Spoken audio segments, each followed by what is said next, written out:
درس الووتر سايكل اول جزئيه عندي بتكلمني على نسبه الميه. قال لك ان كل ليفنج اورجانيزم بتحتاج الميه في حياتها، مفيش كائن حي مش محتاج الميه.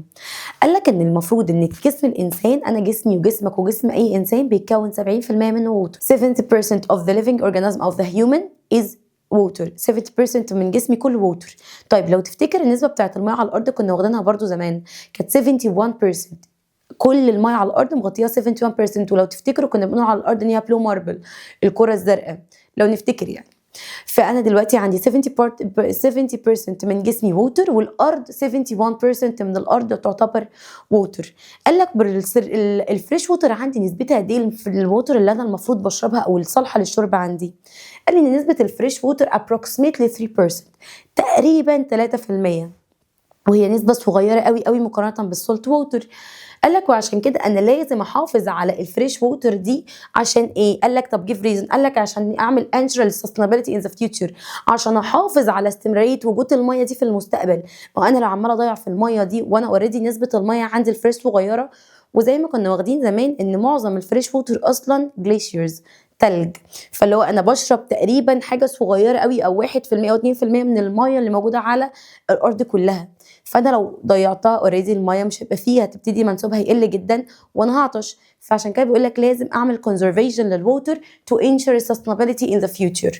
وقال لك ان انت الميه ليها استخدامات كتيره عندك زي drinking، السانيتيشن، الرعايه الصحيه، الاجريكلتشر، الزراعه، الهايجين، اللي هو الصرف الصحي. وقال لك ان الميه على سطح الارض بتظبط لي التمبريتشر، هي اللي مسؤوله عن تظبيط درجه الحراره على سطح الارض. قال لك ليها دور في الاتموسفير بلانت، في الايرث بلانت، في التمبريتشر بتاعت الايرث بلانت. طيب اتكلمنا بعد كده على الستيتس اوف ووتر. المفروض ان انا زمان برضو عارفه ان الميه موجوده في كام ستيت؟ 3: سوليد، ليكويد، جاز. كنا بنقول سوليد في شكل ايس، ليكويد في شكل ووتر عادي، جاز في شكل الووتر فيبر اللي طالع. قال لك طيب انا عايزه ابتدي اعمل كونفرجن للستيتس بتاعت الووتر زي ما احنا كنا واخدينهم زمان. الايس لما يبتدي يكسب حراره يحصل له ميلتنج فيتحول لليكويد اللي هي الووتر.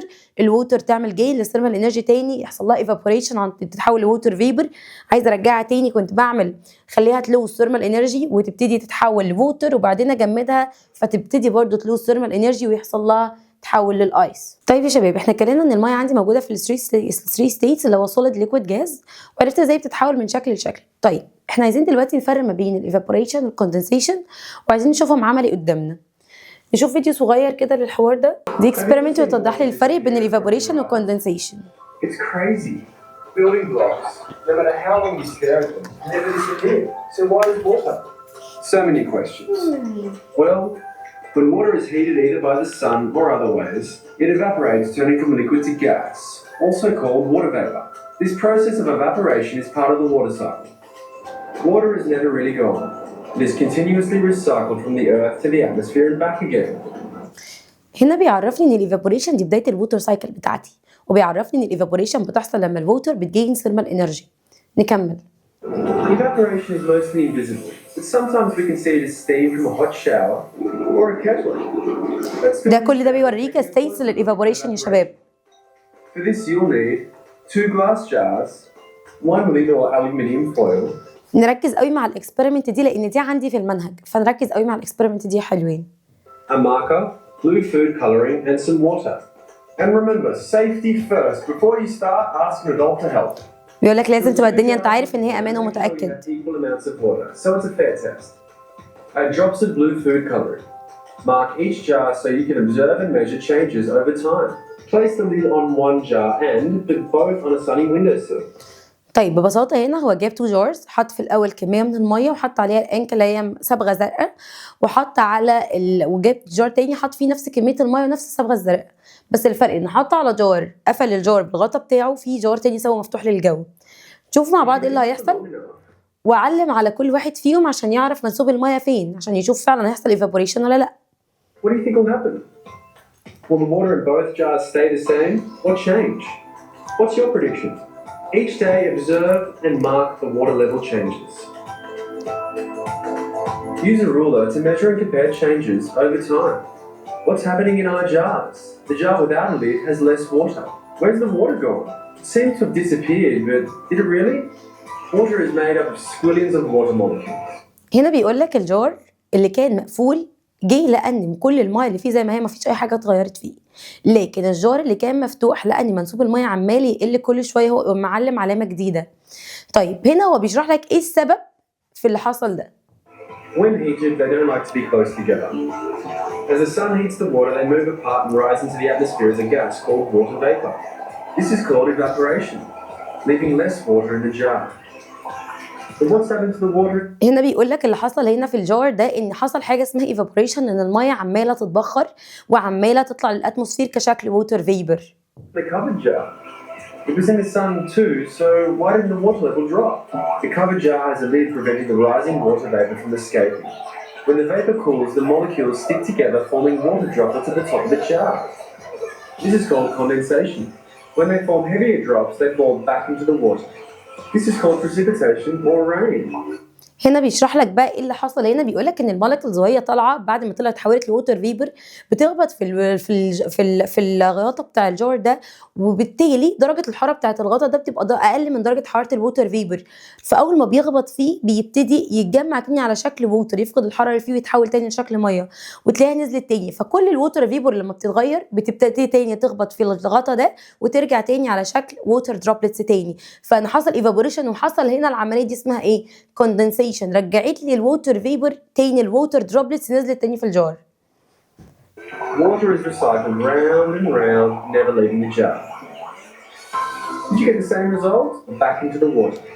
وهنا شرح لي ان هنا في الجار ده كانت الووتر بدات تحصل جين للثيرمال انرجي، فبدات فعلا تكبر فبدات فعلا تطلع للاتموسفير تتبخر. لكن هنا لما كسبت الووتر فيبر وكسبت الثيرمال انرجي بدات تتبخر، قابلت ايه؟ سطح ابرد منها قدامها على طول، فبدات ان هي تفقد الحراره اللي فيها وتتحول تاني لليكويد ووتر. ده كان باختصار الجزئيه بتاعتنا. نرجع تاني لشغلنا. هنا بيعرفني ان الدياجرام ده بدا يشرح لي ان الميلتنج والايفابوريشن دي بروسس بتحصل لما بيجين ثيرمال انرجي، لكن الفريزنج والكوندنسيشن لما بلوز ثيرمال انرجي، وان الميلتنج عكس الفريزنج والايفابوريشن عندك عكس الكوندنسيشن، وده احنا عارفينه من زمان. وراح مديني ديفينيشن للايفابوريشن والكوندنسيشن. قال لي ان الايفابوريشن دي الكونفرجن من الووتر من الليكويد ستيت انتو الجازيوس ستيت لما تعمل جين للثيرمال انرجي او جين للهيت.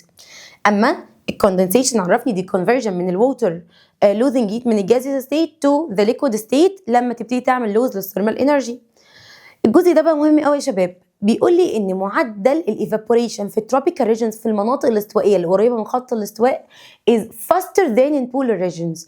المناطق اللي موجوده عند خط الاستواء او التروبيكال ريجنز بتبقى كميتها كبيره قوي قوي عن البولار ريجن. طب ليه؟ دي عشان معلومه خدناها السنه اللي فاتت لو نفتكر.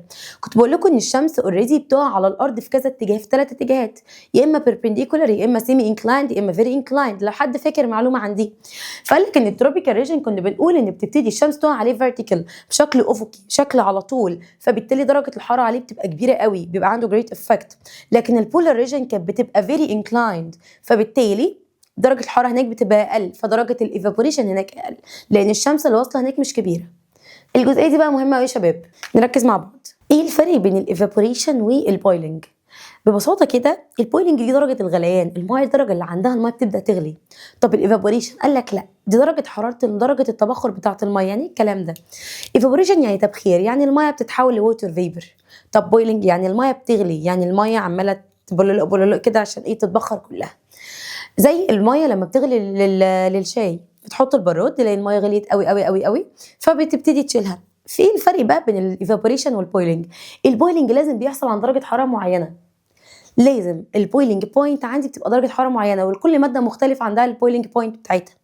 لكن الايفابوريشن قال لك لا، الايفابوريشن بيحصل عند اي درجه، ما بيلتزمش بدرجه معينه.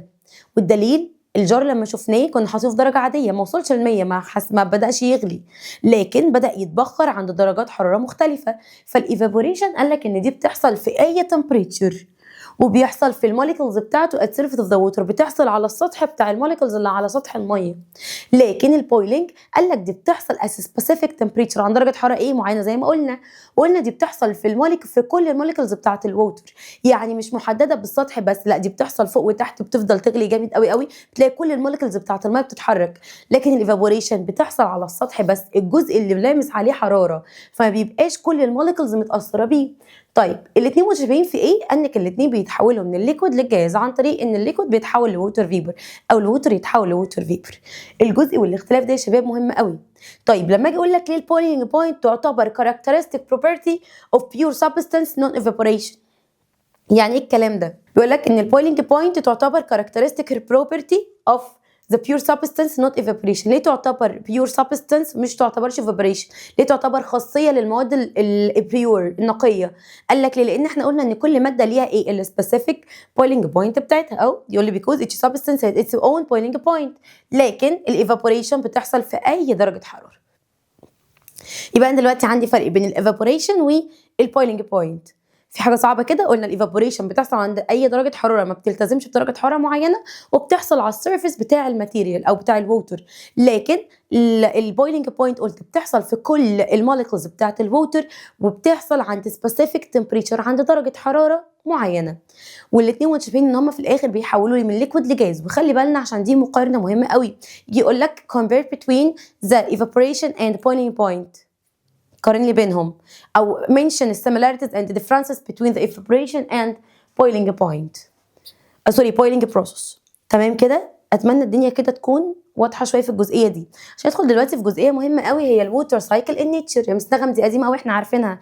طيب يا حلوين، لو اتكلمت على الووتر سايكل، يعني ايه ووتر سايكل اصلا؟ احنا متفقين قبل كده ان الووتر سايكل دي دوره الميه، ان الميه يحصل لها ايفابوريشن وبعدين كوندنسيشن وبعدين تنزل تمطر تاني على الارض.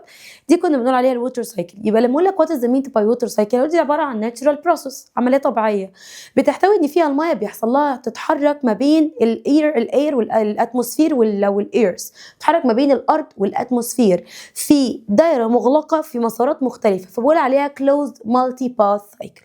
يبقى تاني لما اجي اقول لك what is the meant by water cycle، تقول لي دي عباره عن natural process involve the movement of water ما بين مين ومين، ما بين الاتموسفير والايرز in closed multi path cycle، يعني في مسارات مغلقه او في دايره مغلقه فيها مسارات مختلفه كتير لان بتمطر في اماكن مختلفه. طيب لو شفنا فيديو على الووتر سايكل، لان هي عندي شفت فيديو عن الووتر سايكل لان هي عندي في المنهج، والفيديو ده علينا يا شباب، الاكسبيرمنت دي علينا في المنهج باللي هي بتعمله ده. هي اي نعم مزوده كام حاجه كده، بس الاكسبيرمنت دي عندي في المنهج يا شباب. A big transparent bowl, a small transparent bowl, hot water, couple pieces of ice, spoon, cling wrap, and salt. هي بتقول لك المفروض هنجيب ايه في الاكسبيرمنت. قالت ان انا عندي هوت ووتر، عندي تاني طبق فاضي، عندي الجار طبق كبير، وعندي كاب فيه ايس، وعندي سولت. You need to put on the mittens and pour in the hot water. جابت الهوت ووتر حطيتها في قلب البولة الكبيرة دي عشان تبتدي تاخد الحيز بتاعها وتحط فيها كل الحاجات الباقية. To put in some salt. السولت ده مش عليك في الاكسبيرمنت اللي عليك، بس هي حطاه عشان يبقى لحد ما من المايه اللي موجوده عندي، ولما تتبخر تعرفني ان فعلا المايه بقت اتبخرت والملح باقي تحت. You need to put in the small plastic حطت في النص الطبق الفاضي into the water, which is your ocean. The small bowl is going to be your land. وبعدين هتخطيه ببلاستيك راب اللي هو بالبلاستيك الاسترتش ده، والمفروض ان احنا بنحط عليه البلاستيك لابر اللي هو الاستيك بتاع الفلوس بتاعنا عادي. ده لو انت هتعملها في كوبايه عاديه عندك في البيت، بس هي راحت مقفله الجوانب بتاعته بس. Then وبعدين هتبتدي تحط التلج، مكعبات التلج دي على فوق هنا. المفروض دي مكعبات التلج هتبتدي تتحط هنا عشان تبتدي يتعرضوا لدرجة حرارة أقل من درجة الحرارة بتاعة الهوت ووتر. Then you're going to wait 10 minutes and you'll see the precipitation. قال لك المفروض ان انت هتستنى لفترة 10 minutes في 10 دقايق وبعدين هتشوف البريسبتيشن ازاي بيحصل. طيب نجري الفيديو سنة كده. With the mixture of the cold atmosphere. It's been 5 minutes now since we started the experiment, and there's some condensation on the clouds. بتقول لك هو كده اتبقى اتعدى 5 دقايق ان انت المفروض شفت البريسبتيشن والكوندنسيشن حصلوا، الايفابوريشن والكوندنسيشن حصل، وبعدين البريسبتيشن حصل زي ما هتشيل دلوقتي وتشوف ازاي الماء اتجمعت في البوله الصغيره. خلينا نجري الفيديو سنه. Hitting the cold atmosphere, creating precipitation. بتقول لك ده بيمثل لك الكولد اتموسفير، وده اللي بيسبب لي بعد كده البريسبتيشن. Looks like precipitation. Well, it is precipitation, but it looks like condensation. Now it's been 10 minutes, and I'm going to go ahead and take off the cool atmosphere. بدأ يعدي ال8 اللي هي قالت عليهم، وتبتدي تشيل المكعبات التلج دي وتشيل البلاستيك راب. نعدي شويه كده عشان نشوف النتيجه في الاخر. النتيجه في الاخر انك هتلاقوا فيه ميه اتكونت في الطبق ده. As you can see,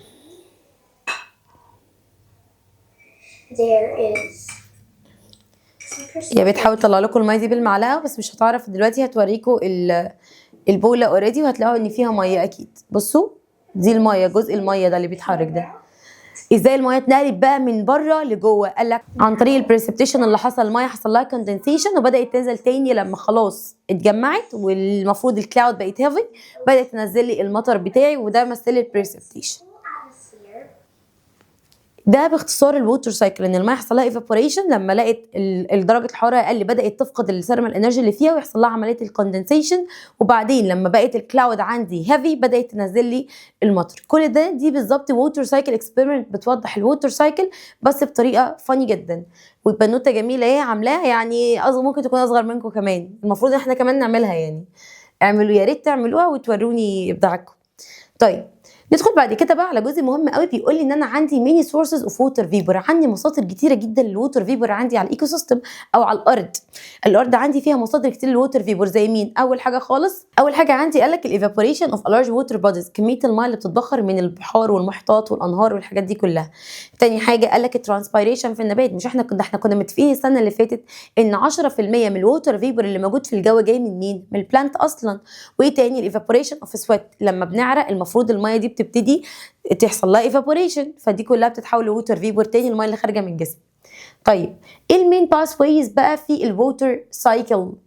المفروض ان انا عندي المين باس ويز زي ما قلنا ايفابوريشن، كوندنسيشن، بريسبتيشن. كان في خطوتين بعدين خدناهم الترم السنه اللي فاتت في الران اوف والمفروض الكولكشن، فانت اخرك عندك السيرفيس اوف ران اوف. طيب هناخد كل واحده فيهم بالتفصيل، يعني ايه ايفابوريشن، يعني ايه كوندنسيشن، يعني ايه بريسبتيشن، يعني ايه ران اوف. ايفابوريشن زي ما احنا قلنا دي بروسس بتحصل لما بيجين ثيرمال انرجي عن طريق الصن من البحار والمحيطات. طيب عندي بعد كده الاير كارنتس. قال لك الاير كارنتس دي بتبقى كونتاكت وذ ذا ايرث سيرفيس، بتبقى متصله دايما بسطح الارض، وبتشيل الووتر فيبر ابورد، وبتشيل الووتر فيبر ابورد يعني بتطلع الهواء البخار الميه فوق. ودي احنا كنا واخدينها الترم اللي فات سوري السنه اللي فاتت عن طريق الكونفكشن كارنت، ان الهوت اير بيطلع لفوق عشان عنده ليس دنس، والكولد اير بينزل لتحت عشان عنده هاي دنس. قال لك بتلوزز الانرجي والتمبريتشر بتاعتها بتبتدي تتقل، فبتسبب لي عمليه مين؟ الكوندنسيشن. لما الووتر فيبر بيطلع لفوق بيجي عند درجات حراره معينه او طبقات معينه من الجو، ويبتدي يلوز الثيرمال انرجي اللي جواه دي، ويبتدي يتحول تاني لكلاود عن طريق عمليه الكوندنسيشن. كنا بنقول الكلاود دي عباره عن ميني ووتر دروبلتس مرتبطه ببعض. اول ما تبقى هيفي بيبتدي عمليه البريسبتيشن تحصل، اللي انا لسه بقوله اهو. قال لك ان الووتر دروبلتس بيحصل لها accumulate عشان تكون لي كلاود which are moved by the wind، اللي اتحركت عن طريق الويند. they're moving larger and heavier drops of water، وبتبقى متكونه من كميات كبيره جدا من الميه، من مقطرات الميه. طب بعدين قال لك الهيفي ووتر دروبس من الكلاود، بدات الكلاود تتقل، فبدا الميه تنزل منها وترجع تاني للإيرث سيرفيس بسبب الجرافيتي بتاعه الارض اللي بتاثر عليها على السحابه، فبتخلي الميه تنزل في شكل رين.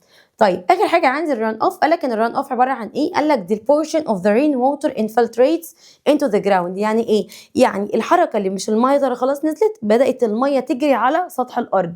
جريان الميه على سطح الارض ده اسمه ران اوف. قال لك وبتتخزن في شكل ground water while the other portions flow across the earth's surface as runoff into rivers, seas and lakes and ocean.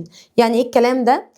قال لك ان المفروض ان المطر لما بينزل بيتحول لجزئين، جزء منه بينزل تحت الارض وبيتخزن في شكل جراوند ووتر، والجزء التاني اللي بيجري على الارض ويروح للسي والاوشن والريفر والاماكن دي كلها بيحصل له ران اوف بس على سطح الارض. هدخل بعد كده على السيرفيس اوف ران اوف. طيب يا شباب ايه هو بقى السيرفيس ران اوف؟ احنا المفروض ان احنا اتفقنا ان انا عندي 4 عمليات بيحصلوا في الووتر سايكل: ايفابوريشن، condensation precipitation والران اوف.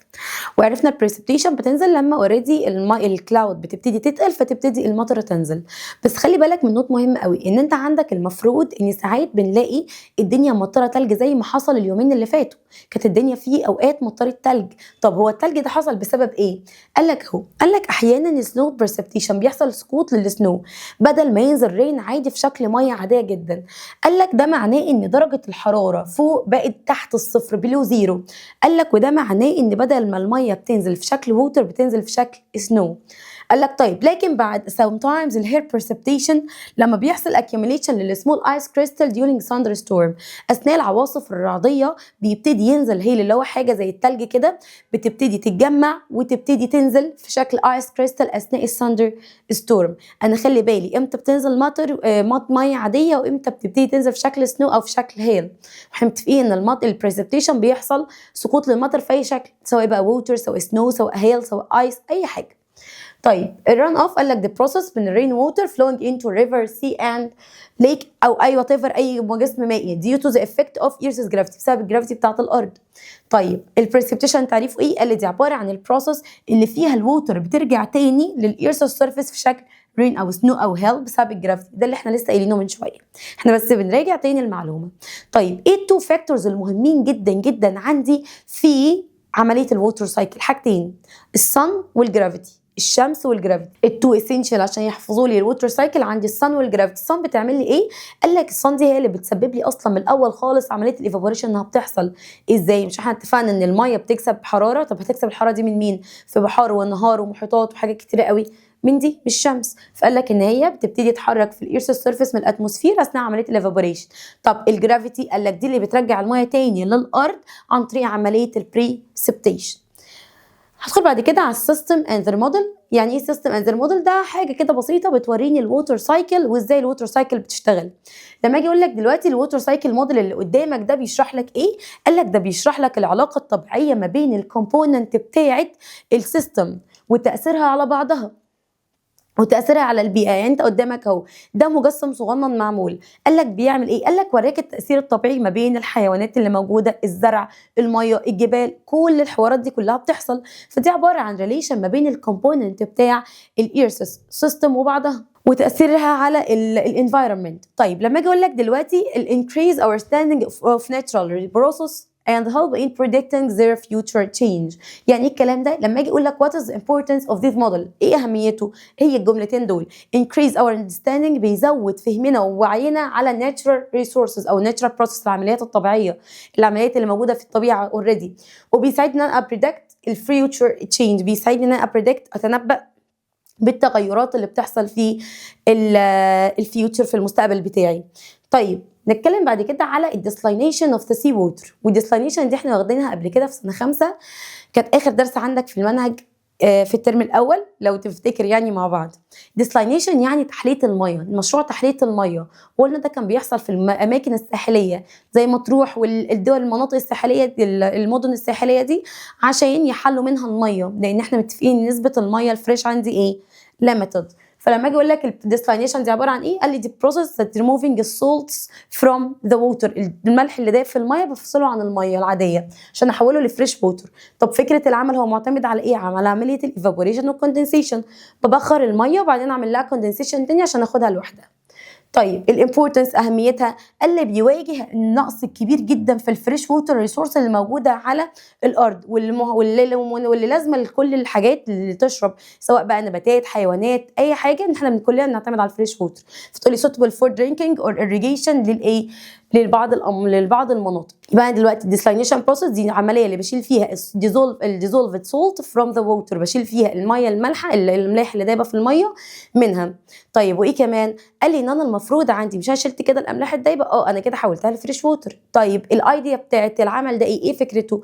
ان هو قايم على عمليه الايفابوريشن والكوندنسيشن. طب ايه اهميته؟ قال لك ان هو ببتدي احصل على اماونت من الفريش ووتر عشان يواجه فيه الاماكن اللي فيها نقص كبير جدا في الفريش ووتر. احنا اتفقنا انا عندي ليميتد اماونت من الفريش ووتر، فانا اوريدي ببتدي اعمل ريسايكل او ابتدي اعمل البروجكت ده عشان ابتدي اعمل ايه، اخد كميه فريش ووتر كافيه ان انا ازرع بيها او اسقي بيها حيوانات، ان انا اقلل شويه استخدامي للفريش ووتر العاديه اللي ربنا خلقها لي، لان احنا عرفنا ان هي اوريدي ليميتد. دي شكلها اهي، دي المفروض اللي باخد منه سي ووتر، العمليات اللي بتحصل ايفابوريشن وكوندنسيشن، وبعدين يرجع لي تاني في شكل ووتر.